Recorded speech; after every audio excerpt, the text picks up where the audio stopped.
अरे योगी जी क्या हैं, वो तो सनातनी हैं, वो तो हिंदू हैं। भाई उनको किसी से प्रॉब्लम नहीं है, किसी धर्म से प्रॉब्लम नहीं है, बस इतना है कि वो अपने धर्म से बहुत ज्यादा मोहब्बत करते हैं, क्योंकि उनके धर्म और भगवत गीता ने उनको बहुत अच्छी बातें बताई हैं। भगवत गीता में ना 3 तलाक की बात नहीं लिखी हुई है, भगवत गीता में ना पॉलीगेमी 4 शादी की बात नहीं लिखी हुई है, भगवत गीता में ना निकाह मुत्ता की बात नहीं लिखी हुई है कि 1 घंटे के लिए सेक्स करो और छोड़ दो तलाक दे करके। ये भगवत गीता नहीं बताता है। भगवत गीता इंसान को, इंसान की जिंदगी को एक रास्ता दिखाता है, लेकिन वहीं पर on the other hand Quran में लिखा हुआ है तलाक देना, खुला लेना, 4 शादियां करना, 10 बच्चे पैदा करना, हमें खेत बोलना। हमारा इस्लाम क्या कहता है? मुसलमान लड़कियां जो है ना वो मर्दों के लिए खेत है। अच्छा। और अपनी खेती में मर्द जब चाहे मुसलमान मर्द वो घुस सकता है। अच्छा। मतलब हम तबेला भी हैं। हाँ। क्योंकि निकाह का मतलब होता है अरबिक में निकाह और इंग्लिश में कॉन्ट्रैक्ट मैरिज। अच्छा। मतलब हम तबेला हैं, हमारे ऊपर कॉन्ट्रैक्ट हो जाता है, एक एमओयू बन जाता है। अच्छा। अब वो साल भर के लिए बना है कि 8 घंटे के लिए बना है कि 9 महीने के लिए बना है वो पता नहीं है। अच्छा। तो इतनी इनसिक्योरिटी जो इस्लाम धर्म के कुरान ने समझाया है, होली वॉर बताया है, जिहाद बताया है, उसके बाद 1000 से ऊपर जंगे बताई हैं, इमाम हसन हुसैन को मारने वाला मुसलमान, तो आप अपने आप को आकर मुसलमान काफिर क्यों नहीं बोलता है? सनातनी ने तो कभी नहीं सुना हमने कि एक सनातनी ने दूसरे सनातन को मार दिया। मैंने रामायण पढ़ी, मैंने भगवत गीता पढ़ी। अच्छा देखिए, हमारी 5 किताबें हैं आसमान की, तौरात, ज़बूर, इंजील, बाइबल, कुरान। तो जब यूसीसी आता है तो ये कहते हैं हम मॉडिफिकेशन नहीं होने देंगे। तो अल्लाह ने भी तो मॉडिफाई किया, अल्लाह ने तो डायरेक्ट कुरान दिया नहीं, तौरात, ज़बूर, इंजील, बाइबल, तब कुरान दिया। तो मॉडिफाई करने के लिए अगर मोदी जी के रूप में एक फरिश्ता आसमान से आ गया है तो हमें तो ब्लेसिंग समझ के ले लेना चाहिए ना, तो मैंने ले लिया है। मुस्लिम समाज से आती हैं, आप जब बेबाकी से खुल के आज हमसे बात कर रही हैं, लेकिन दूसरी तरफ राहुल गांधी अमेरिका जाते हैं, वो बोलते हैं कि देश के अंदर मुसलमान असुरक्षित हैं, मुसलमान को दबाया जा रहा है, मोदी सरकार में मुसलमानों के साथ अत्याचार किया जा रहा है। देखिए, जो सांसद में आंख मारता है और फ्लाइंग किस करता है, वो कितना बड़ा चरित्रहीन है ये दुनिया देख रही है और जनता भी समझ रही है। तो ऐसे नेता के बारे में मुझे नहीं बात करने की जरूरत है, मैंने संविधान पढ़ा है। तो मोहब्बत की बात करते हैं। दुकान में तो मोहब्बत बिकती नहीं है, ये तो दिल में होती है, हृदय में होती है। अच्छा। कौन सी दुकान में बिकने लगी मोहब्बत? अच्छा। तब तो हम माँ भी खरीद लेते दुकान से, बच्चा भी खरीद लेते दुकान से। देखिए, राहुल गांधी जी आधे अंग्रेज हैं, अभी तक डिसाइड नहीं कर पा रहे हैं कि संविधान मानना भी है कि नहीं मानना है। और दिस इज द रीजन कि जब हमारे हिंदुस्तान का कानून अभी इस बार मॉनसून सेशन में आया ना, तो सबसे ज्यादा कांग्रेस ने आवाज उठाया, क्योंकि जिन्ना का बनाया हुआ उनको शरिया लॉ पसंद था और ब्रिटिश का बनाया हुआ कानून पसंद था। हिंदुस्तान इनको पसंद नहीं है, हिंदुस्तान से ये शीश महल बनाते हैं बस, और कुछ नहीं।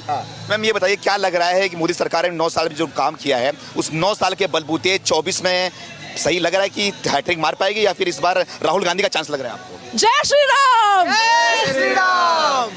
बस मोदी और कुछ नहीं है।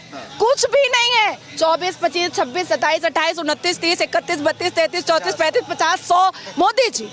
हमारा आने वाला फ्यूचर भी कहेगा कि मम्मा ले आओ मोदी जी को फिर से, हमारा मुस्तकबिल अच्छा हो जाएगा। अच्छा। हम कामयाब हो जाएंगे, मुसलमान कौम कामयाब होगा, मुसलमान लड़के समझेंगे कि औरत का वैल्यू क्या होता है। 7 फेरे का मतलब 7 वचन होता है, चुटकियों में, फोन में 3 तलाक नहीं होता है। अच्छा। तो मुसलमान कौम के लिए मोदी जी ब्लेसिंग है, फरिश्ता है। तो ये क्या लग रहा है फिर, जो एक महागठबंधन हो चुका है, इंडिया नाम दे दिया गया है, ये कमाल नहीं कर पाएगी 24 में? देखिए, चोर को हम डकैत बोले, चोर बोले, चोट्टा बोले, उचक्का बोले, कमीना बोले, बात तो एक ही है ना, बात तो एक ही है ना। अच्छा। तो कोई भी नाम रख ले, चोर तो चोर ही होता है, कोई फर्क नहीं पड़ने वाला, कोई फर्क नहीं पड़ता है। अब चोर को चोर बोलिए या चोट्टा बोलिए, बात तो एक ही है। अच्छा। तो क्या लग रहा है मैम, चंद्रयान तो ऊपर पहुंच चुका है, लोग बोल रहे हैं कि अब तो पाकिस्तान के बारे में खुल के बात करती हैं, तो क्या लग रहा है, पाकिस्तान के झंडे में चंद्रमा है, चांद है, और हमारे चांद पे तिरंगा है, तो क्या लग रहा है, क्या बोलना चाहिए? देखिए, जिन्ना एक ऐसा व्यक्ति था, पाकिस्तान एक ब्लफ है। अच्छा। पाकिस्तान एक ब्लफ है, भीख में कटोरे में दिया हुआ भीख है वो जमीन, ठीक है। और जिन्ना को ये बात पता थी कि वो देश वो कभी भी कामयाब नहीं करेगा। अब इसलिए उन्होंने क्या किया है कि अपने झंडे में ही चांद दे करके वहां पर लोगों को संतुष्ट कर दिया कि तुम इसी में संतुष्ट रहो। और क्योंकि जिन्ना को पता था कि सनातन धर्म कितना वास्ट है और कितना फास्ट है।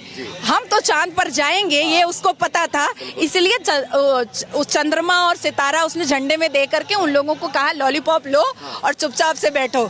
देखिए, मुझे तो लगता है कि हिंदुस्तान में जितने भी मुसलमान मोदी विरोधी हैं, उनको जा करके बॉर्डर पार कर लेना चाहिए और आटा और चावल के लिए लाइन लगा लेना चाहिए। मैम, मुस्लिम यहाँ के विरोध क्यों करते हैं मोदी को? मैं भी घूमता हूँ, लोगों से बात करता हूँ, लेकिन मुसलमान खाली बस मोदी से नफरत करते हैं, विरोध करते हैं, क्या वजह जो है? पढ़ा लिखा जो कम्युनिटी है ना मुसलमान में, कभी नहीं छोड़ रही हूँ, कभी नहीं छोड़ रही हूँ। जो पढ़ा लिखा कम्युनिटी है वो कभी भी मोदी विरोधी नहीं करता है, क्योंकि पढ़ी लिखी कम्युनिटी हमेशा एक्सप्लोर करना चाहती है, इंटेलिजेंट होना चाहती है, अपने आप को बहुत आगे देखना चाहती है, शिक्षित होना चाहती है।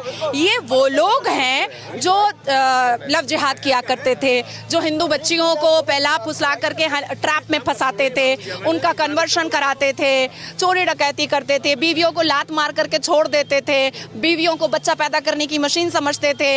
या जो पहले पिछली जो सरकारें थी जिन्होंने एक मुसलमान को जो एक यूज किया है, उस हिसाब से ये जितने भी लोग हैं, आज देखिए यूसीसी के विरोधिता में जो महिलाएं उतरी हैं वो किसी ना किसी ऑर्गेनाइजेशन और एनजीओ की मेंबर है, ठीक है, और उसको उस एनजीओ को पैसा कहां से आ रहा है ये हम सबको पता है, बोलने की जरूरत नहीं है। लेकिन क्यों आखिर वोटिंग में क्यों आया कि 67.2% मुस्लिम महिलाओं ने यूसीसी को सपोर्ट किया? क्यों आया? बिल्कुल। तो सच्चाई तो दूध का दूध पानी का पानी हो रहा है ना। तो मुस्लिम कम्युनिटी जो किसी ना किसी पार्टी की चाटुकारिता है, सिर्फ वही मोदी विरोधी कर रही है। लेकिन जो इंडिविजुअल है, जो शिक्षित है, वो सारे लोग मोदी जी के पास है। मोदी जी क्या काम आपको अच्छा लगा? सारे काम, अच्छा, सारे काम, कोई भी काम खराब ही नहीं है उनका। बेरोजगारी का मुद्दा उठता है इसमें। अरे भाई, हम चांद पे पहुंच गए हैं, आप टमाटर पे अटके हुए हैं। वही तो सवाल है मैम, वही सवाल है। हमको नहीं अटकना है। हमारे बच्चे पढ़ रहे हैं, हमारी लड़कियां पढ़ रही हैं, हमारी बेटियां महफूज हैं, निर्भया नहीं हो रहा है, अजमल कसब नहीं आ रहा है, 26/11 नहीं हो रहा है, महाराष्ट्र में याकूब मेमन नहीं रह पा रहा है। अब इससे बड़ी बात और क्या हो सकती है? इससे बड़ी बात और क्या हो सकती है? क्या चाहिए? कश्मीर में पत्थरबाज दोबारा चाहिए? बिल्कुल नहीं चाहिए। अजमल कसब दोबारा चाहिए? नहीं चाहिए ना। क्या चाहिए आपको? याकूब बेरोजगारी भी नहीं चाहिए। अरे सब कुछ हो रहा है, सब कुछ हो रहा है, सारी चीजें बैलेंस हो रही हैं। अरे 9 साल ही तो हुआ है और 9 साल में चांद में झंडा लहराया है। देखिए कैसे, कितनी खूबसूरती से लहरा रहा है। राहुल गांधी इसका योगदान पंडित जवाहरलाल नेहरू को दे रहे हैं पूरी तरीके से। देखिए, मैं इस बारे में कोई बात नहीं करना चाहती हूँ। एक व्यक्ति जो अंग्रेजी महिलाओं के सिगरेट पे लाइटर जलाता था, ऐसे व्यक्ति के बारे में मैं बात नहीं करना चाहती। आखिरी सवाल आपसे, आप मुसलमान समाज से आती, लेकिन खुल के जय श्री राम का नारा लगा रही है, क्या लग रहा है ये सब कि किसी दबाव में हो रहा है, कर रहे हो क्या आप? हर हर महादेव।